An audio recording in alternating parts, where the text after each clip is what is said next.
Hello, welcome to Consciously Unbiased LinkedIn Live. I'm Ashish, Kaushal, founder of Consciously Unbiased. Consciously Unbiased is an organization that helps organizations or companies turn their intent around diversity and inclusion into action.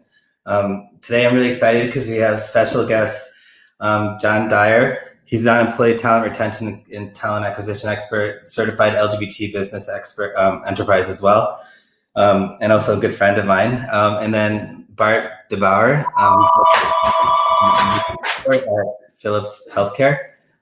Welcome, guys. Today's topic is what we like to call ERG 2.0, the power of inclusive groups. Employee resource groups are good for employee morale, and the bottom line is we have some amazing leaders today to talk about how the next generation or next evolution of ERGs happens today, and sort of extending the power of the community and building an inclusive culture. And so that's why we like to call it inclusive resource groups. And on top of that, I'd like to say relationships are everything, right, within an organization. And I'm proud to say this is our first time to having a married couple on our LinkedIn Live. So welcome, guys. Can you say who you are and what you do, and what does an inclusive resource group mean to you? Yes, if I may start, I'm Barts De Boer. I was born and raised in the Netherlands. You might be able to pick up a little bit of an accent, but I've been in the United States for almost 24 years.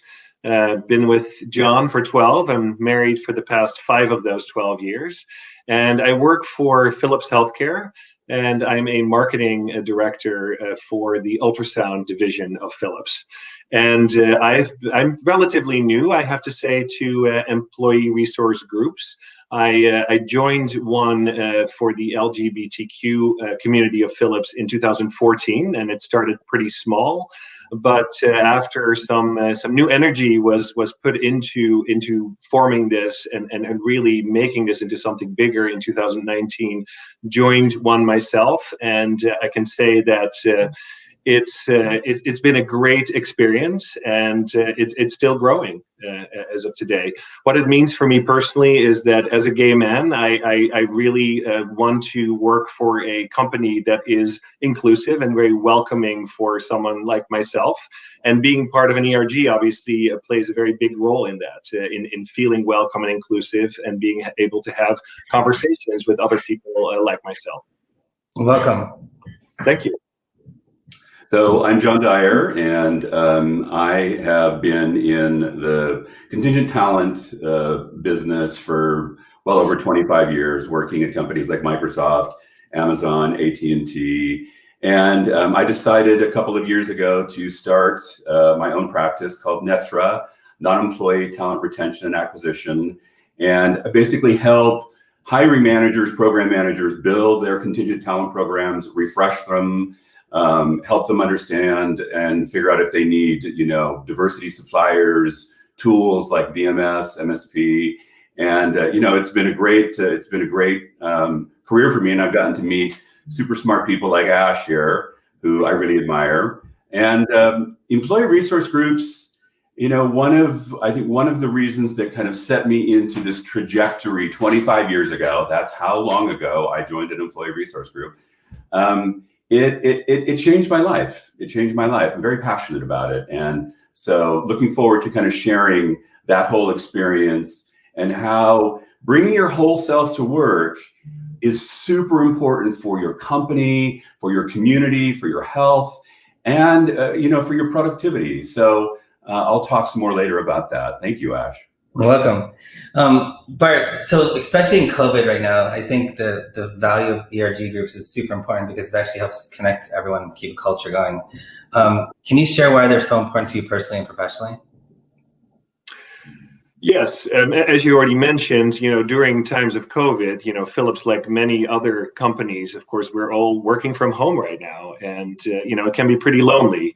I'm lucky, as you can probably see from the background in the pictures here. John and I work across the hall from each other, so that obviously is a lot nicer. But there's also a lot of people who maybe don't have that luxury and really are working from home by themselves. So I believe that being able to connect through ERG is really helping that a lot.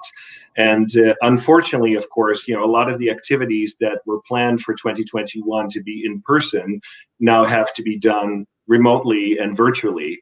But luckily, thanks to, the technology and the media, such as what we're using today, it's actually working a lot better, and actually surprisingly a lot better. If you would have asked me maybe earlier in the year, like, how's this going to work, I probably would have been a lot less optimistic about it. But I do believe that, these kinds of tools where you can actually see each other, where you can communicate and really have conversations, help a lot. And, in many, it can be just for business reasons. Obviously, we all use all our Zoom and Microsoft Teams meetings, et cetera, to conduct business, but also to have conversations with people that you work with, but they're not business related. They're maybe related about more, your personal life at this point and what's going on. And to be able to talk to someone, are you experiencing this in the same way? Or can you give me a tip about, this, because I'm kind of struggling with that right now. So I really believe that, ERGs are helping a lot during this extraordinary time of us being much more individuals, working from home rather than seeing each other in the office every day and having a casual conversation. Yeah, no, I agree. And you brought up a good point when you think about it. So if you look at today, we're really kind of bringing our whole self to work, right? Because we're all being more honest with each other. I have a dog come up or something happens, right? And so we get to know each other on a personal level. That actually builds a better connection and understanding. And John, you've really been passionate about ERGs. Can you talk to us about your experience there and how it prompted you to come out in the workplace? Sure.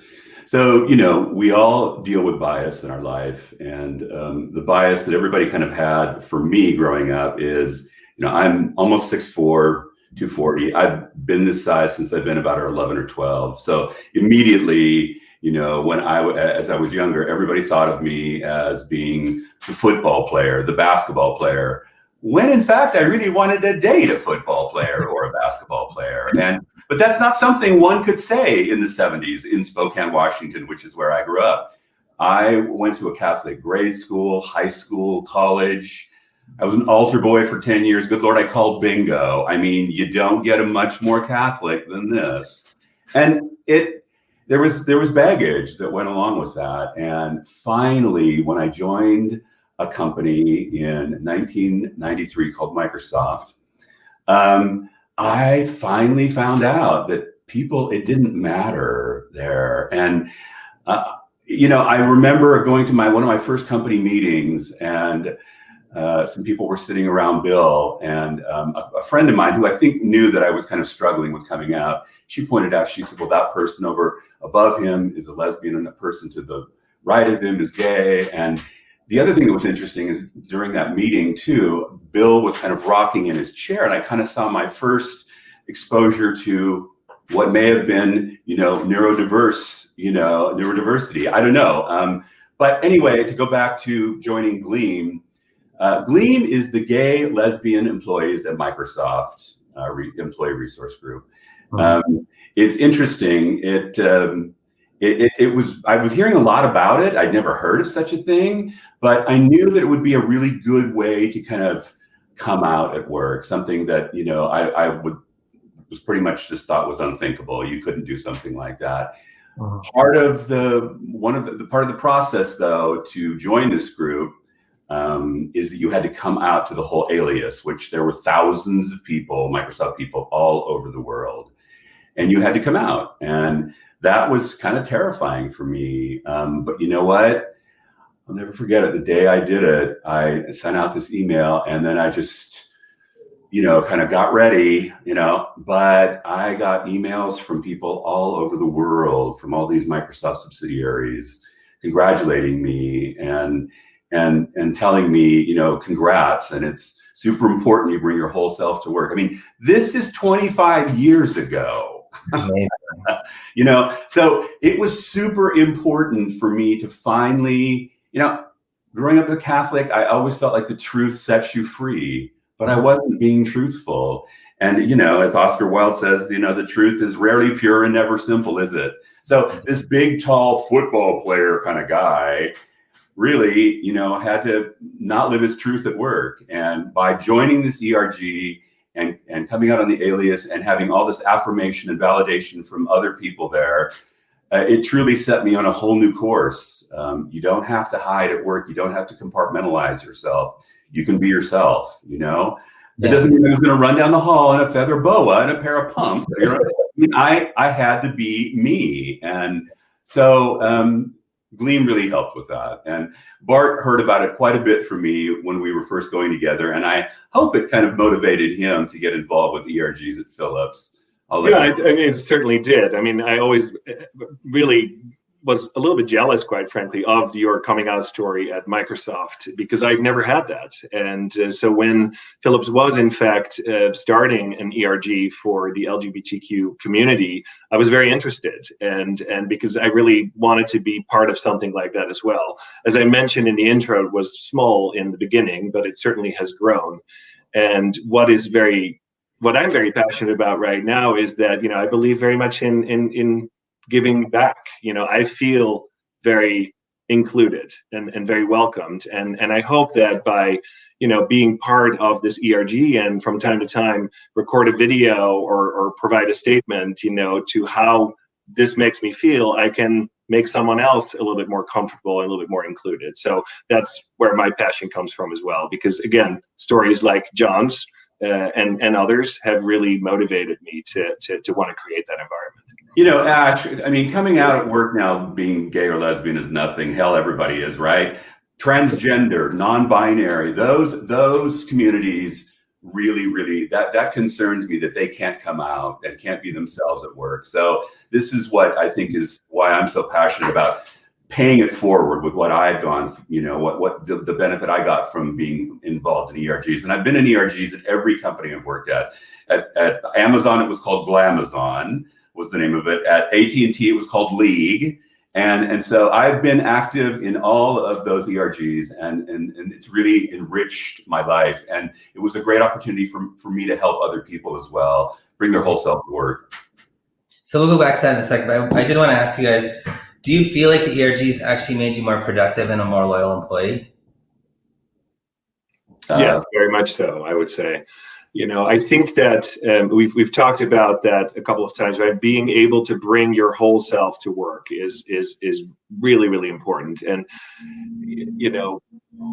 for me personally, at a certain point, not being out, right? Not feeling comfortable be out at work, takes a lot of energy, because, you don't really, you're sort of constantly maybe on guard a little bit, like, where is this story going? Right? Do I feel like comfortable participating to, what talking about what you did over the weekend or something like that? So absolutely, I think that's a very important part of that an ERG plays. But if we zoom out a little bit and take it away from the LGBTQ focus and say, other ERGs, and I know that's what we're going to talk about, right? ERG should be inclusive. It shouldn't be limited to, I'm a gay person, so I'm here. I'm a Black person, so I'm here. At Philips, we really believe that that ERG should be inclusive. And I find it very interesting to be a part of other ERGs, because I'm learning so much about, other people, their cultures, their thoughts, their feelings about certain things. So yes, I do believe that does make me a better employee, colleague, manager, what have you. So yes, full yes on that question. And Ash, I want to add too that I think you really you give away your power at work when you're in the closet and you're not being yourself. People will speculate about you. If you choose to not divulge who you are, then people will just gossip and speculate. And you know what? Then you give up some of your power by being out and open and honest about who you are. It really helps you bring your power and your whole self to work. So that's another reason. It's hard to compartmentalize and think, okay, I'm in front of this group, I got to act this way. I'm in front of this group, that's exhausting and it's dysfunctional, right? So John, you and I talked last week, because you're doing a lot of stuff with organizations to help them actually launch their ERGs, and we talked about ERG 2.0, which is really what we call inclusive resource groups. Can you talk to us about where should we be going with this today, from where it is today to the next generation? Well, I mean, I think inclusion groups, there's this inclusion revolution going on right now. There's there's the business imperative, but even more importantly, the moral imperative. People want to feel included. And when we're all working remote and we're not getting a chance to interact with our coworkers, I think that the ERG groups really are probably one of the best inclusion tools you can bring to the table, especially if you have a big effort to bring in more diverse talent. You can bring that diverse talent in, but they've got to feel included. They've got to feel like their decision-making is part of the overall picture. So, I love the idea of calling these inclusive resource groups, because it's just a human, everybody, it's human nature. You want to belong, and you want to bring your whole self to work. And so this, what's going on with inclusion right now is super exciting for me. And I can't think of anything that's more effective than ERGs, or as maybe now we should be calling them, inclusive resource groups. I mean, I think that's a really cool new idea to bring to the table here. And let's, 2.0, let's rethink the way we're doing that. And it's interesting, there's also a lot of communities that are at work that are really interested in having fellow coworkers that are like them, that are like-minded like them, but they don't know what to do about that. They don't know, who to talk to. And I think the leadership, that's super important, that, you have that buy-off. But I hope that answers your question, and I wasn't, carrying on too much. No, absolutely. Also, I think budget, we talked about budgets, right? And it's important to give budgets to the group. And then one of the reasons I also like it is because, look, if I don't know a lot about how to interact with a transgender person, and it's a transgender inclusive group, and I join that, right, then I get to learn how to interact with people and come from an understanding that I didn't really have before, right? And then through that process, I'll realize you're not much different than I am, right? And that's, I think, the commonalities where you really learn. Right. But I do think budgets are important, especially because we're all not traveling right now. So if you have an event, maybe you give them a budget to bring in a guest speaker, or you give them a budget to make a T-shirt and share with the group, right? Or do something or send cupcakes or whatever it is. But if you build, I think companies have to make sure that they're actually putting some dollars behind it and not just make it a voluntarily thing that people do on their own time, and make space for it during the day. Yeah, DE&I, our inclusion is a process. It's not just a program, right? I mean, it really is a process that takes a lot of executive sponsorship, and then people that don't feel like they belong. Those are the ones that can really help, that groundswell, bring that up. So, I mean, when somebody, if the C-level is saying there's not enough budget money for DE&I or for inclusion, I mean, oh my goodness, that's just not a good thing. There's no more of that. That shouldn't be going on anymore, in my opinion. I mean, it's time. It's an imperative to really make inclusion be if you want to hire diverse people, you must have an inclusion strategy to partner with that. Yeah. Bart, what are some of the activities that Phillips does within the groups? Yeah, that's a great question. So, I've seen a development over the past couple of years, an acceleration, if you like.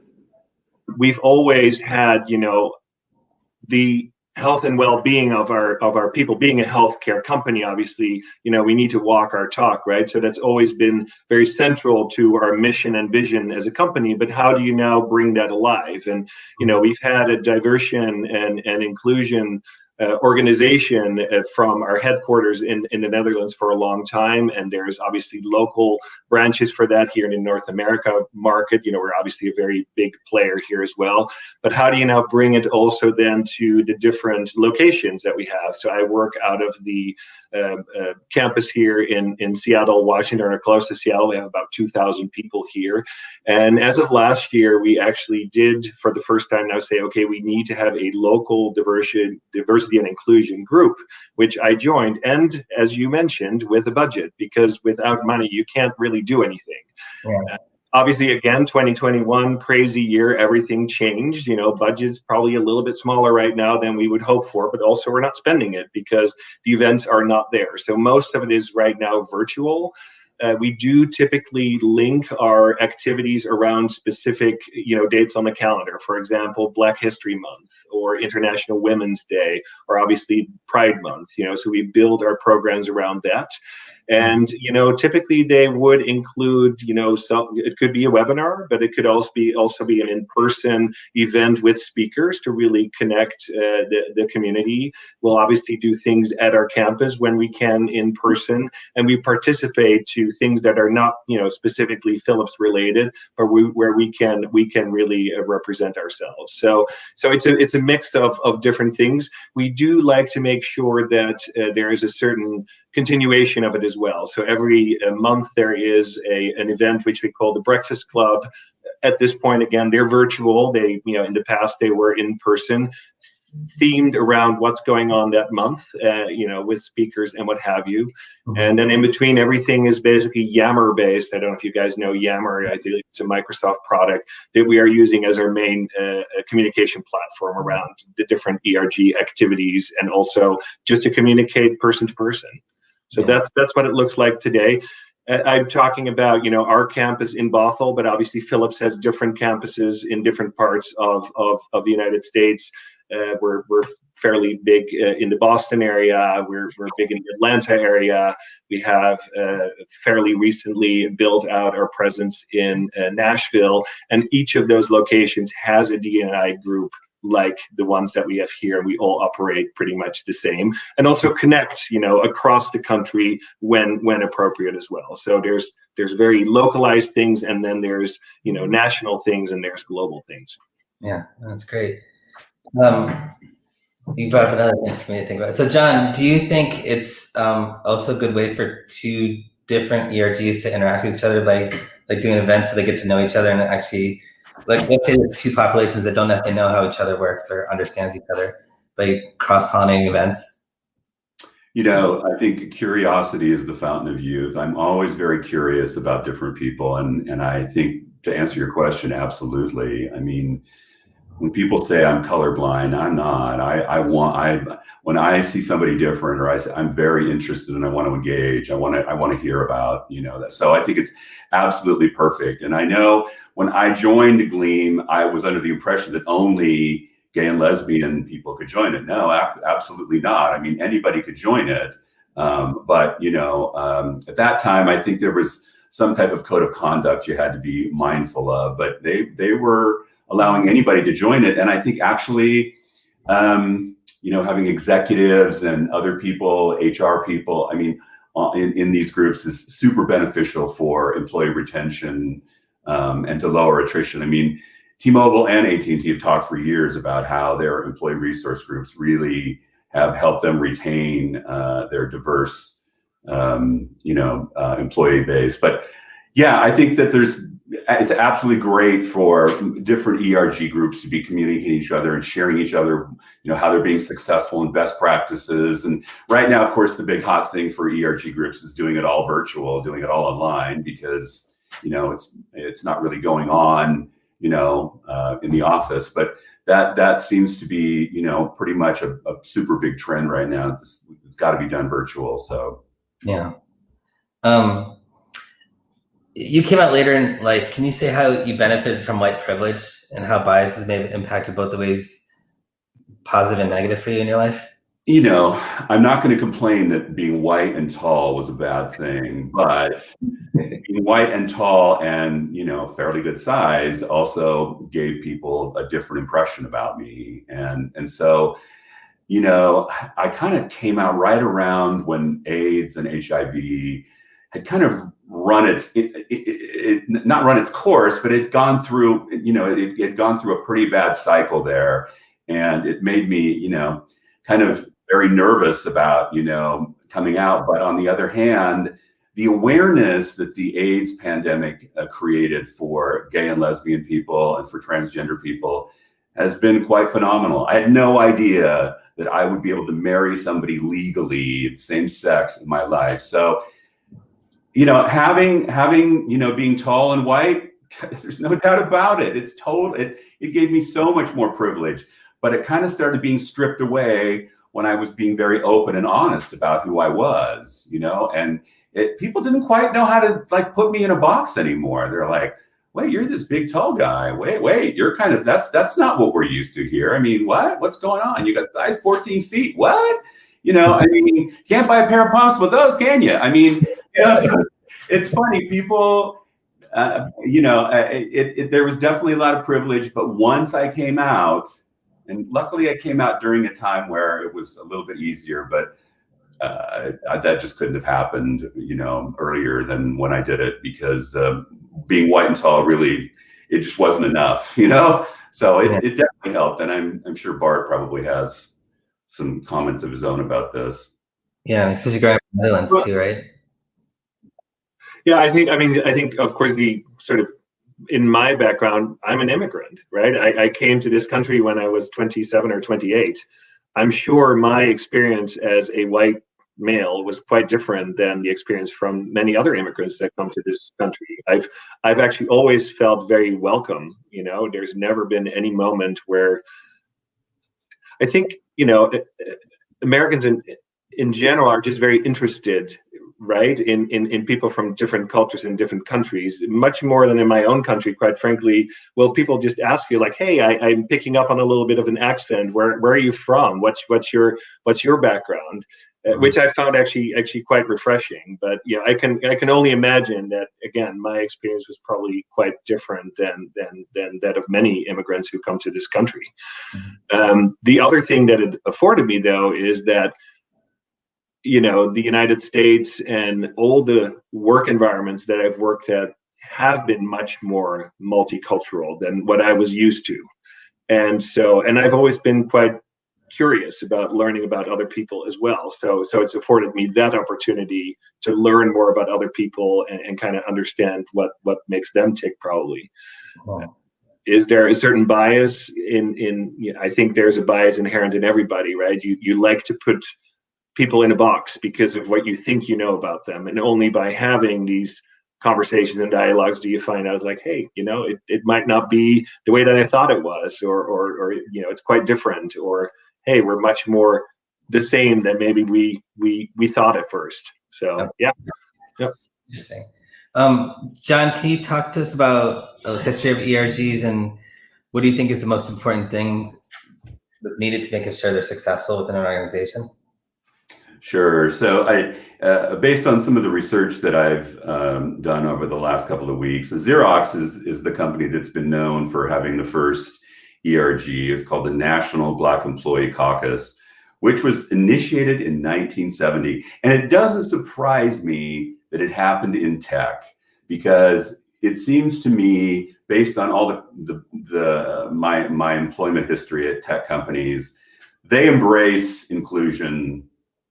For some groups, maybe more so than others, but they understand that technical talent is hard to find and to retain. And so it doesn't surprise me that Xerox started this. A good example, though, I think, of an ERG or a company that does really kind of cutting edge things with ERGs is Twitter. So, for example, they're Black. They call them business resource groups, BRGs, but their business resource group for Black employees is called Blackbirds. Uh-huh. Their membership has grown by more than 100% this last year. And Twitter, and I believe a couple of other tech companies, are also now paying their ERG leaders, not the people that lead the groups, that administer the groups. And at Gleam, in my days in the 1990s, that was a side gig. It was a side hustle. It wasn't considered a job. So Twitter is now really kind of planted in the ground and said, look, we are going to pay people that are running these ERG programs because they are the lifeblood of inclusion. And so it's interesting. I think if you don't start with the top, if you don't have executive sponsorship, and I'm talking C-level, and I'm not talking, they've got to really make sure that they've got skin in the game, and that they're using these ERGs to help promote inclusion. But there's also other business case reasons for ERGs as well, and I can talk about that in a little bit. But it seems to me that the tech industry has really embraced this because they know how hard it is to keep tech talent, and it's just really interesting to see what Twitter is doing right now. I mean, I'm very impressed. I'm very impressed with them really putting their stake in the ground, saying we're going to pay the people that are leading our ERG groups. And I think it's really cool. That's awesome. Do you have a member? Do you have to be a member in a community in order to join an ERG? Like, can a white person join a Black ERG? What are your thoughts around that? At Philips, yes. They are inclusive. They're not limited. One of the nice things that, because we're talking about executive sponsorship of these initiatives, right? One of the things that was really inspiring this year is that our leadership actually came out asked us as the D&I group and some of the leaders of our ERGs, like, what can you do to help us to make sure that we stay a community as Philips now that we're all working remotely? And we came up with some ideas, and some were obviously better and easier to implement than others. But just the fact that there was that reach out and say, how can you help us? Because we know that you sort of maybe have a finger on the pulse of what's going on, what people are thinking. Can you help us, drive this greater inclusion? I thought that was very good. Mm-hmm. And what are your thoughts around a white male ERG group? Well, the first question, of course, always is like, well, is there a need for one, right? And maybe there is. I mean, we shouldn't say there isn't. To me, it's probably more interesting for white males to become members of, or at least follow, other ERGs. I think that would probably be more powerful and probably more needed than a white male ERG. I don't see a great need for that personally. Yeah. I mean, we could start our own here in Seattle. We could call it, let's see, the gay white boomer group. I mean, I'm a boomer, I'm white, I mean, but I don't know, Ash, it's a great question. And, there I think every company kind of has their own different policy about these kinds of things. I know some companies don't like anybody but the specific, community to be a part of that ERG. But from what I see, most of them allow anybody to join them. But yeah, I haven't heard of any white male ERGs yet, but when I do, I'll tell you about it, believe me. I do kind of think it's interesting because, look, we're all navigating this society that's changing around us really quickly, right? And so there is some stress that you go through. And then number two is it might be an opportunity to actually build allyship. And so I think if we look at things differently, then there's opportunities to sort of bring everyone to the party, essentially. Right. What are some common ERGs that you're seeing at companies right now? Well, it's interesting. I've been actually talking to friends and stuff about, which one of your ERG groups seem to be popular, and what if you had the choice to, if you're getting requests to create new ones, what are they? So the more popular ones right now, of course, are the racial and ethnic groups: the African American, Black, Hispanic, Latinx, American Indians, Asian Americans, and Pacific Islanders. In terms of female ERGs, women of color is very popular right now. And another popular kind of subcategory of LGBTQ ERGs are for transgender and non-binary people. People with disabilities, those kinds of ERGs are getting a lot more attention. For back disorders, probably because people are working from home in not maybe the best ergonomic type of furniture, I don't know, and arthritis of all things, Another popular ERG it's getting a lot more attention now are for neurodiverse individuals, for people with autism, for people with ADHD, Tourette syndrome. It's that's becoming very commonplace. It always has been in tech, but it's becoming more common in others. In terms of religious, starting to hear a lot more requests for Muslims at work.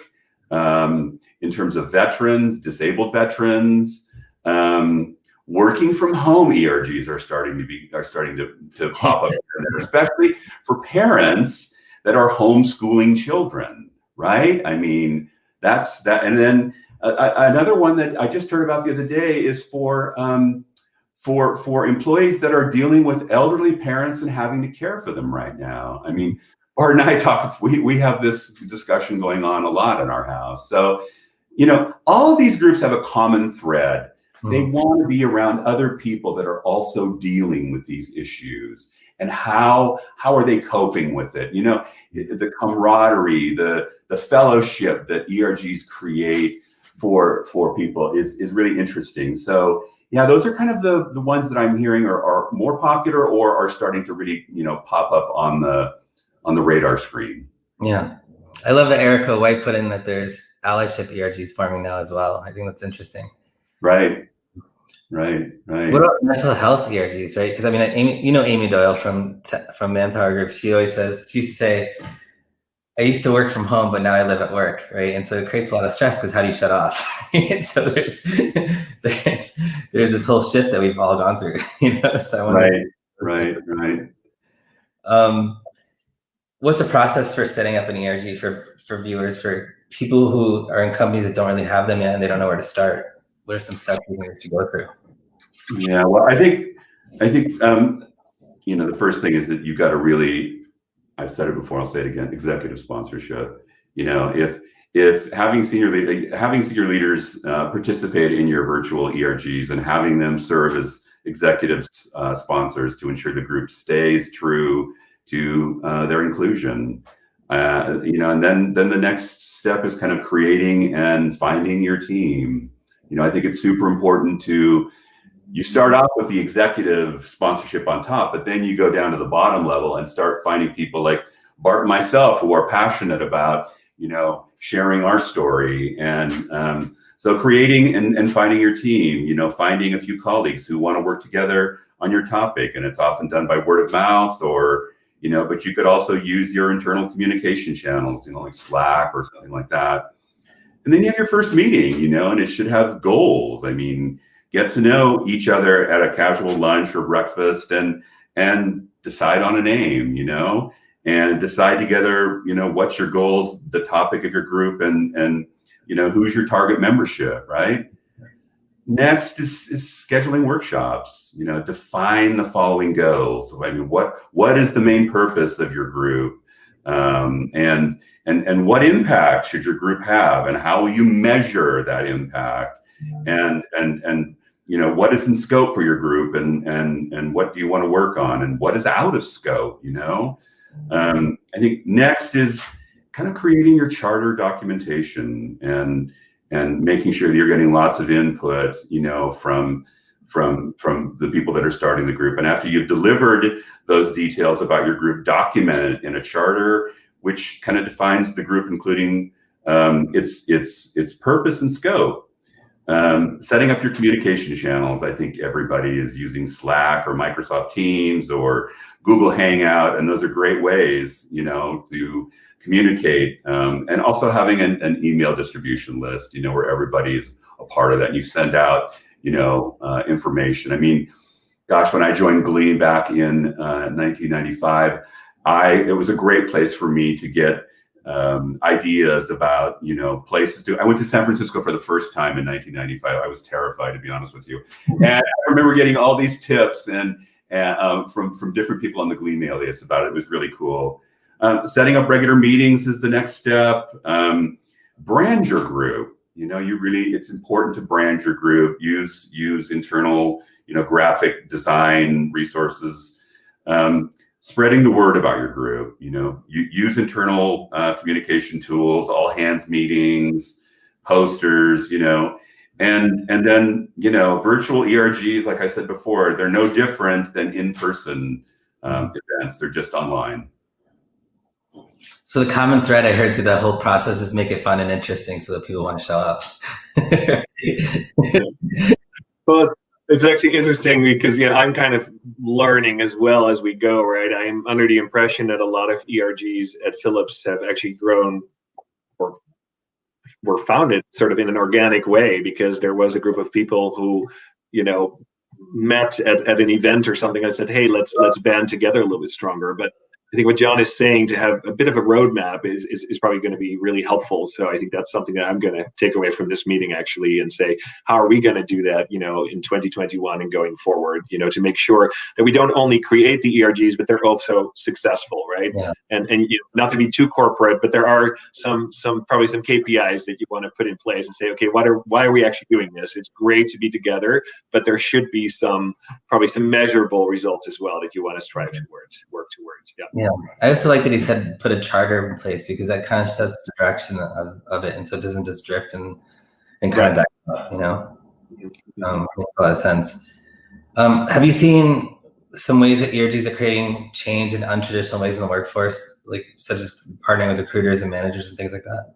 That's super hot out here right now. I'm definitely hearing from some of my friends that are in talent acquisition type of consulting companies that recruiters partnering with ERG groups is like one of the most effective ways to get diverse employee referrals. I mean, they're super involved with them for sourcing candidates, for employee referrals. Executives now, especially executives that want to mentor young talent or talent that doesn't know where to go, what to do. I mean, having executives in these ERG groups is a super good way for providing more future leadership for ERG members, as well as other leadership positions in the company. Yeah. It's also super great to help you engage with others. You might not see now that working from home has become so normalized. I mean, it's great to get to see other people, doing these virtual ERG groups, creating cultural celebration events and calendars to learn about each other's cultures and traditions. I'd love for Bart to share. He's on this. Well, he can describe it, but because I'm right across the hall and I can listen. These breakfasts that he has with some of the Philips people all over the globe are fascinating to me. And then fostering communities for like-minded employees who need help as a result of the pandemic is another great reason to have an ERG. Absolutely. What was it, Bart? What was the thing he was mentioning that you were going to mention?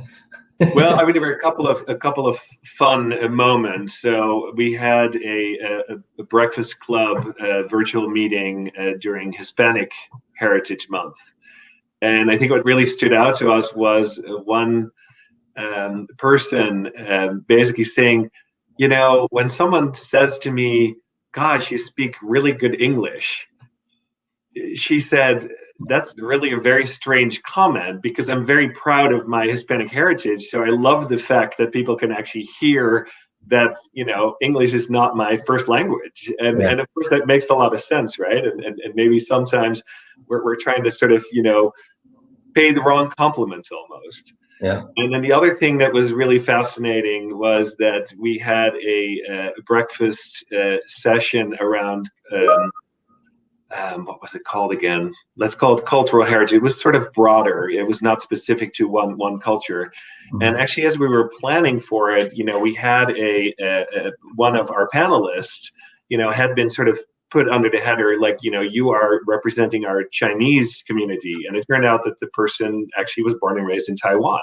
Mm-hmm. And it really, created a very interesting conversation, and I think everybody was enriched by it because we learned so much that again you can't just assume things, right? You and by having this conversation, it's like, well, there's nothing wrong with saying that I'm Chinese, but I'm from Taiwan, so let's dig into that a little bit better. So I think those are just sort of things that happen very organically when you're having these kinds of exchanges with different people, and nobody was insulted by anything. It was just a really great opportunity to learn from each other. So yeah, those were some of the fun things that stood out over the past couple of months. Yeah, I want to add to one of the participants was talking about she's Latin culture, and she was saying that we talk about our family at work, and some people are like, "Why do you do that?" And she goes, "Well, we're very family oriented. We'd like to talk about our family at work. Is that a problem?" I loved her. She was so fun.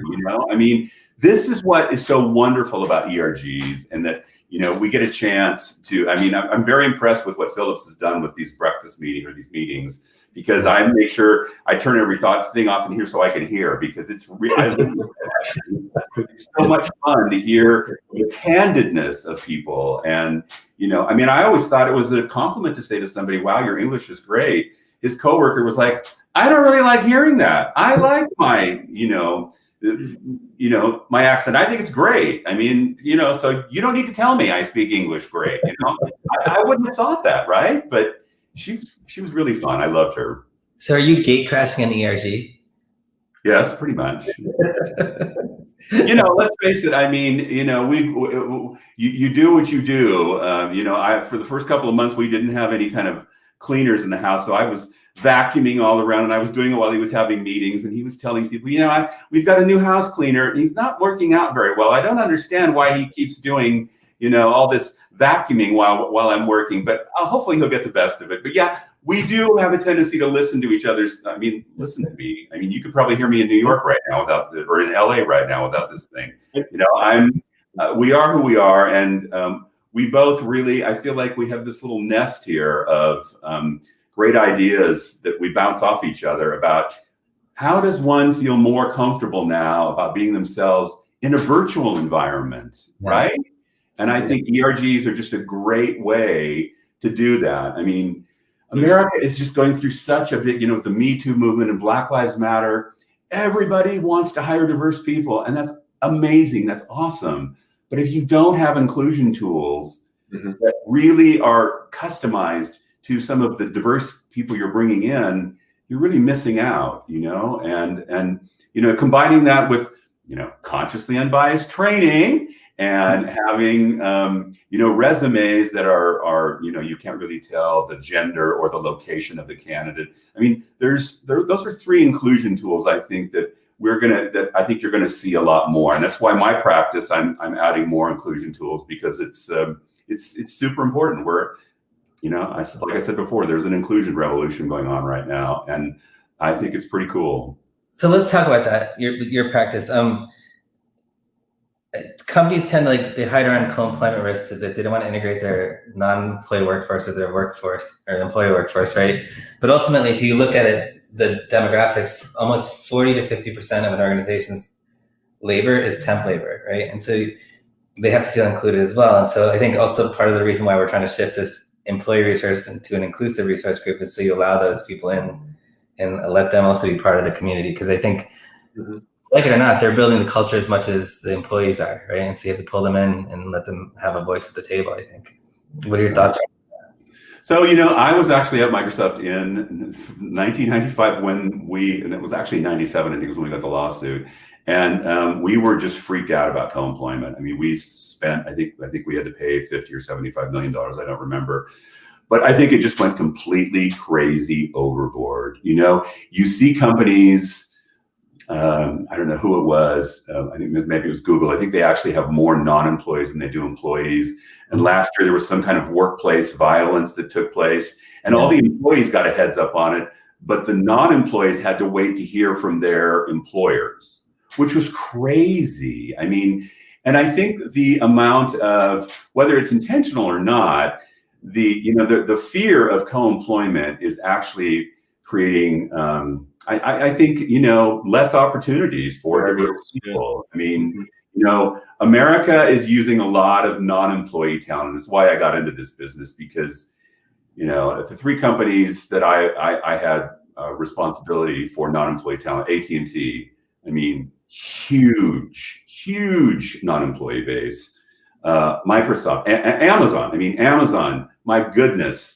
You know, during the holiday season, when they open up when all their fulfillment centers are really rocking out, I mean, they use hundreds of thousands of, you know, so it's non-employee talent is here to stay. It's not going away.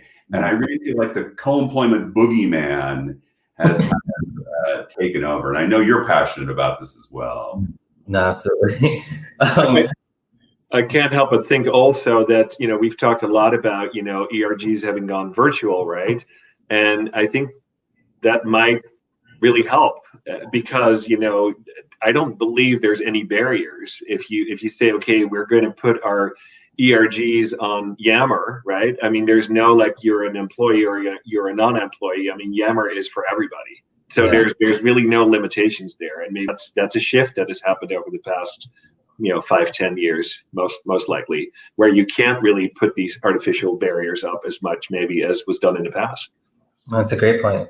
Definitely. Yeah, I mean, Ash, I was going to tell you also too, I've been really coaching clients that want to insist on interviewing their non-employee talent, that you really need to focus on skill sets only. There's no other need for you to really be interviewing them. And as a matter of fact, at AT&T, a couple of clients, we took away the hiring manager's ability to actually interview the candidates, because if we had good interview questions and we knew what the hiring manager was looking for, we just took them out of the loop. We just completely took them out of the loop. And I think that is something that may be coming on more and more these days, you know. But I think the co-employment boogeyman has scared a lot of people into kind of the wrong behavior, in my opinion. No, absolutely. What's one action step or microprogression, as we call it at Conscious and Unbiased, that leaders at all levels can take to help them build belonging in the workplace? Bart, do you want to go first? Or do you want me to go? Go ahead.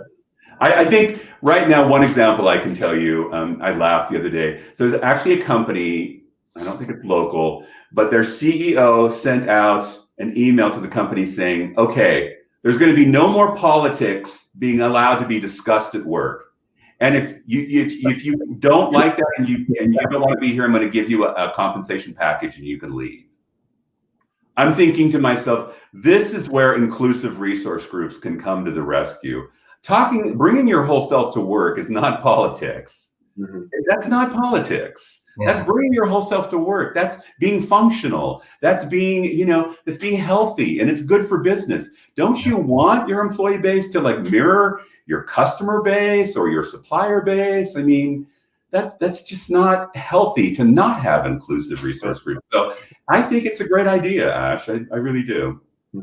So that actually triggers my answer, because it actually just happened, right? We are currently living in a time of extreme divisiveness in our country, and our leader actually just sent out a message to our team and saying, recognizing that is what's going on, but also reassuring by saying we are a safe place, right, as a company, and we do value diversity in our company, and we do value having conversations, as long as they're